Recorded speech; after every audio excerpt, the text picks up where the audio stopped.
V obdobju prve vlade Janeza Janše, ki se je zavezala, da bo vodila pozitivno družinsko politiko, so se izboljšale možnosti za usklajevanje poklicnega in družinskega življenja, spodbujala je starševstvo in družine, uvedle so se stanovanjske olajšave in mnogi drugi ukrepi.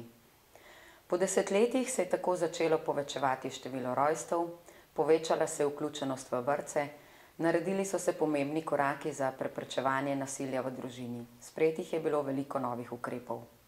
Lahko bi rekli, da smo bili na pravi poti, da ustvarimo prijetnejše in pozitivnejše okolje za naše družine, za otroke, ki v teh družinah živijo in na katerih sloni prihodnost. Pahorjeva vlada se je lotila pisanja novega družinskega zakonika, ki naj bi uredil to področje. Besedilo je nastajalo več let, vendar ne na podlagi analiz slabosti prejšnjega zakona, pač pa s ciljem posodobiti zakonodajo in vanjo vključiti vse oblike bivanja otrok in odraslih oseb. S ciljem ni nič narobe, če ne bi zaradi podrejanja le temu želela vlada izenačiti vse vrste oblik skupnosti in nas prepričati, da različne skupnosti v resnici niso različne. Družinski zakonik bi sicer rešil kakšno zagato, s katero se srečujemo, vendar prinaša veliko več slabih rešitev, zaradi česar ga ne moremo podpreti. Družinski zakonik je eksperiment, ne prinaša statusa družine enostarševskim, reorganiziranim, ovdovelim in ostalim oblikam družine, temveč z izključujočo definicijo diskriminira različne oblike družine. Dodatne pravice prinaša le istospolnim skupnostim.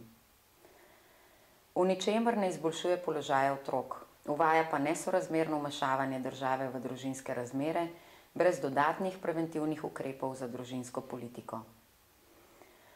Smo proti razvrednotenju družine, zakonske zveze in zunajzakonske skupnosti.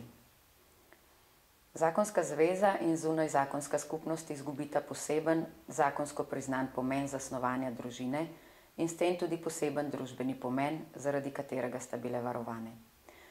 Družinski zakonik ne priznava niti eni življenjski skupnosti posebnega pomena za zasnovanje družine.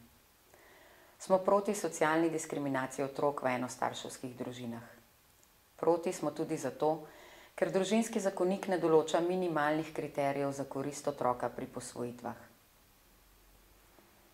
Zunajzakonska skupnost je v zadnjih letih najpogostejša oblika skupnosti med moškim in žensko.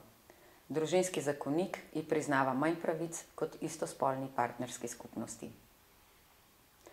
Družinski zakonik ni kompromis, ampak na zelo občutljivem področju deli slovensko javnost. Že zato ni prav, da bi bil potrjen.